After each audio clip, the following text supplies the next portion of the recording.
Welcome friends. आज की इस वीडियो में हम बात करेंगे प्रोबेबिलिटी एक्सरसाइज 15.1।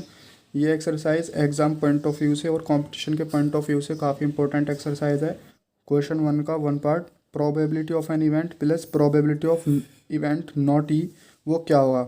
अगर आपको ध्यान हो, लेक्चर 1 में हमने पढ़ा था कि P not E equals to 1 minus P E के बराबर होता है, यानी probability of not E equals to 1 minus probability of E के बराबर होता है। तो अगर हम इसको इधर लेकर आएँ इक्वल के, तो इधर आकर के प्लस प्रोबेबिलिटी ऑफ ही हो जाएगा विच इज़ इक्वल्स टू 1। तो ये और ये बिल्कुल सेम है। Part number 2, the probability of an event that can not happen is, क्या होगा। तो मतलब एक ऐसी इवेंट जिसकी प्रोबेबिलिटी होना तय नहीं है, मतलब वो हो ही नहीं सकती, इम्पॉसिबल है, तो ऐसी इवेंट को हम क्या बोलते हैं, ऐसी इवेंट को हम इम्पॉसिबल इवेंट बोलते हैं। उसकी प्रोबेबिलिटी ज़ीरो हो जाएगी। Third part, probability of an event that is certain to happen. Probability बताइए एक ऐसी इवेंट की जो होना तय है, निश्चित है, मतलब वो होगी ही, 100% होगी। तो ऐसी इवेंट को अगर आपको याद हो, फर्स्ट लेक्चर में हमने इंपॉर्टेंट पॉइंट्स को डिस्कस करते हुए पढ़ा था कि ऐसी इवेंट जो 100% होती है उसको हम श्योर इवेंट बोलते हैं, या उसका दूसरा नाम सर्टेन इवेंट भी हम उसको बोलते हैं। और उसकी जो प्रोबेबिलिटी होती है वो 1 के बराबर होती है। The sum of the probabilities of all the elementary events of an experiment, मतलब जो एलिमेंट्री इवेंट्स होती हैं किसी भी एक्सपेरिमेंट की, अगर उनकी प्रोबेबिलिटीज़ का सम करें तो वो कितना होता है।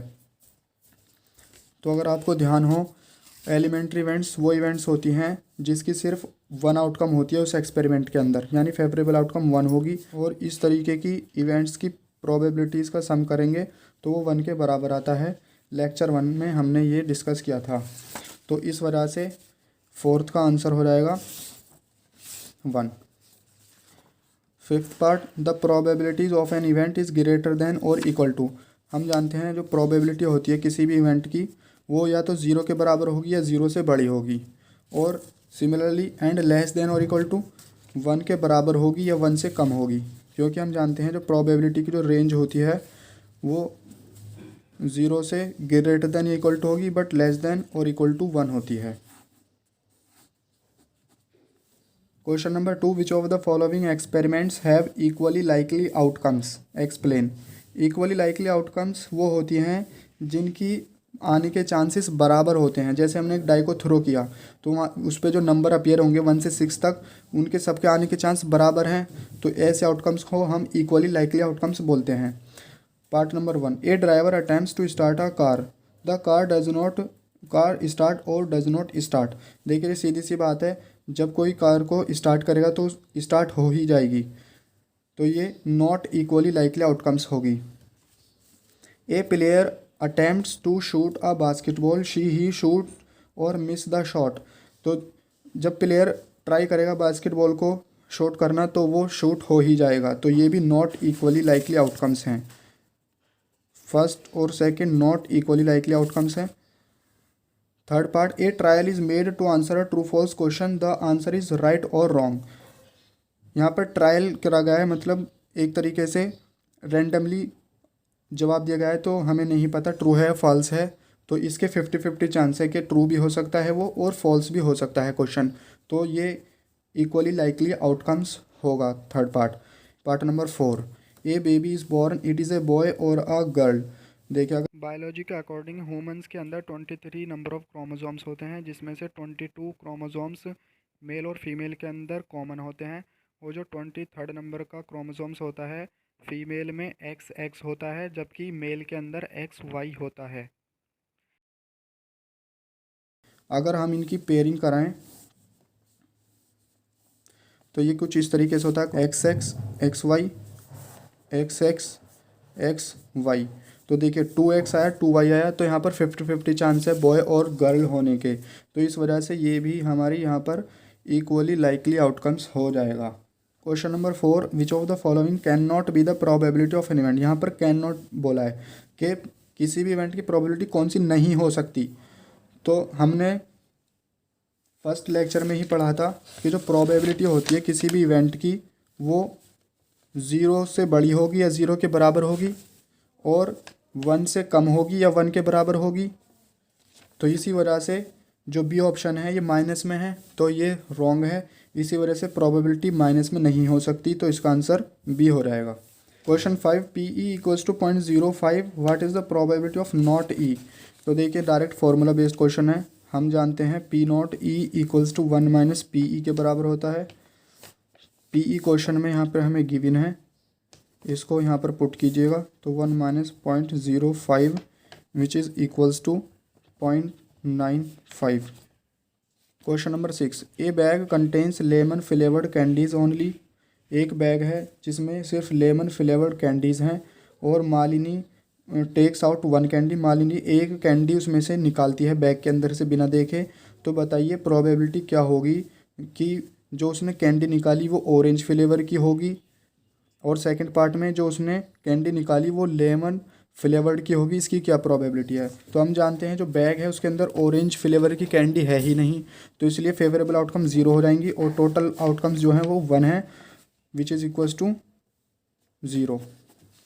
सेकंड पार्ट में यहाँ पर जो कैंडी निकाली है वो लेमन फ्लेवर्ड की हो, इसकी प्रोबेबिलिटी क्या होगी। तो क्योंकि बैग में सिर्फ लेमन की ही कैंडी है लेमन फ्लेवर्ड की, तो इसलिए 1 ही आ जाएगा फेवरेबल आउटकम, और टोटल आउटकम से भी 1 है सॉल्व करने पर which is equals to 1। Question number 7, it is given that in a group of 3 students. 3 students का ग्रुप है जिसमें से probability of 2 student not having the same birthday, मतलब 2 स्टूडेंट का बर्थडे डिफरेंट है, उसकी प्रोबेबिलिटी 0.992 है। तो what is the probability that the 2 students have the same birthday. Probability बताइए कि जो 2 स्टूडेंट्स हैं उनका बर्थडे सेम होगा, इसकी क्या प्रोबेबिलिटी है। तो हम जानते हैं P not E equals to 1 minus P E के बराबर होता है।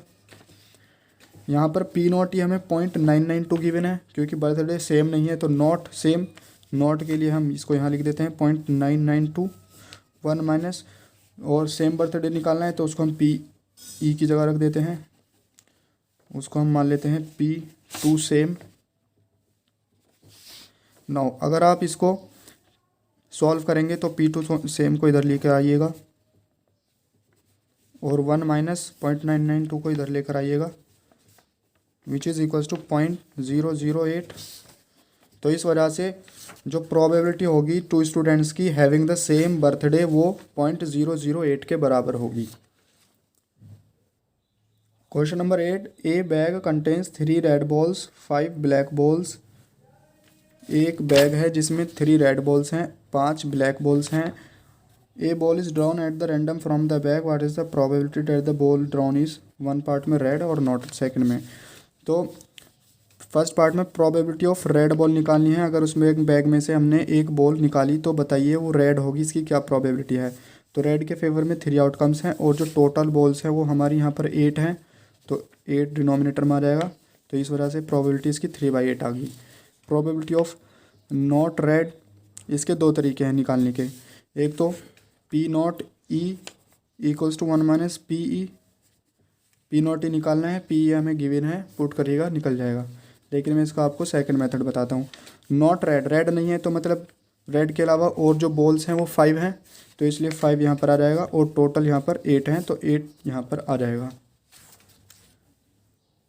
क्वेश्चन नंबर 9 में एक बॉक्स है जिसके अंदर 5 रेड मार्बल्स हैं, 8 वाइट और 4 ग्रीन मार्बल्स हैं।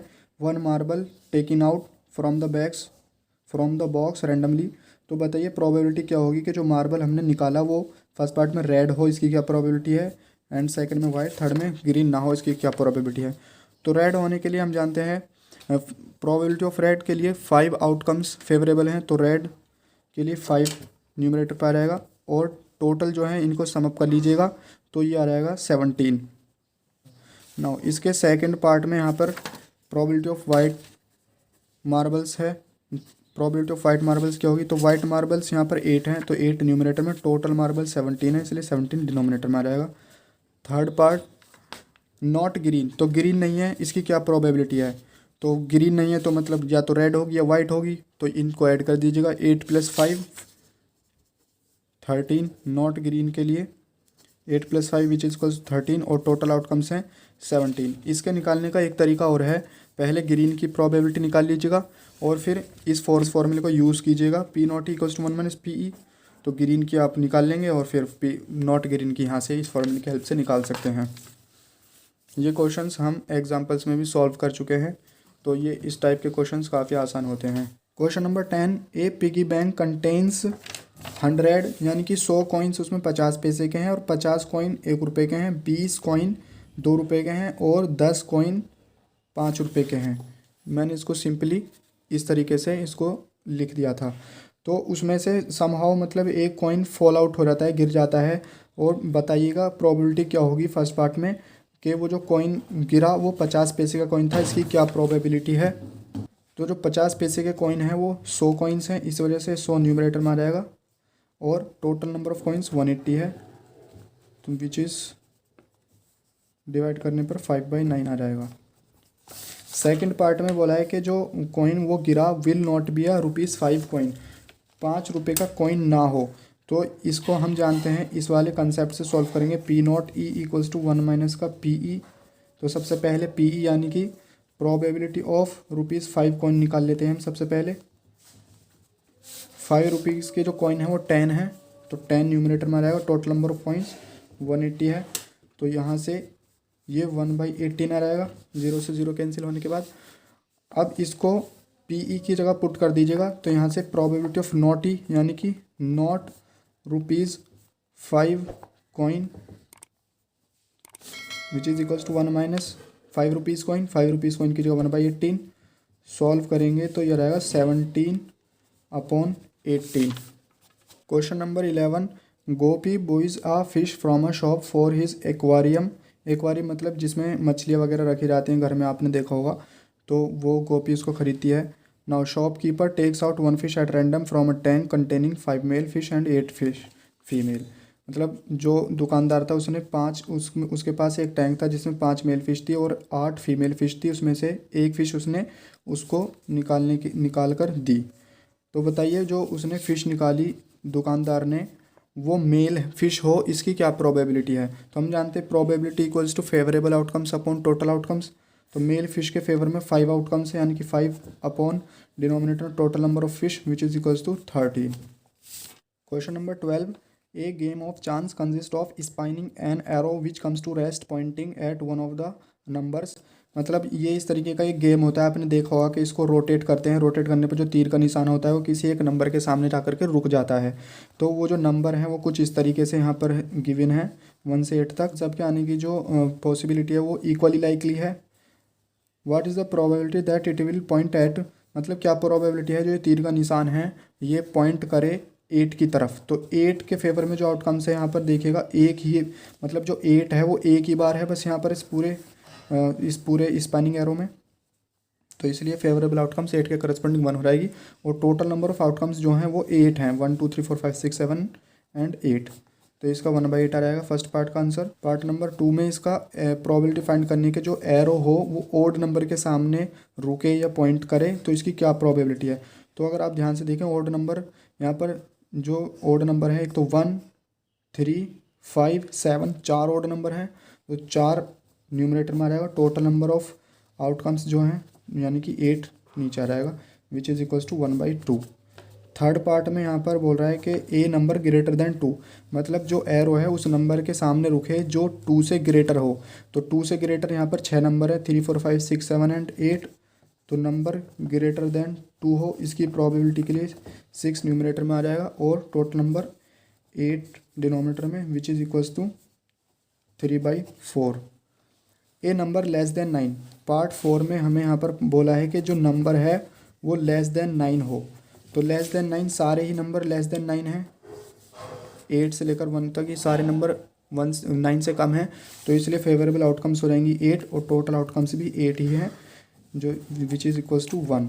तो इस तरीके से हमारा क्वेश्चन नंबर 12 भी सॉल्व हो जाता है। नेक्स्ट लेक्चर में हम बाकी क्वेश्चंस 13 ऑनवर्ड सॉल्व करेंगे। आई होप आपको ये समझ आया होगा, तो इसको अपने फ्रेंड के साथ शेयर कीजिएगा, सब्सक्राइब कीजिएगा, सपोर्ट कीजिएगा एंड थैंक्स फॉर वॉचिंग।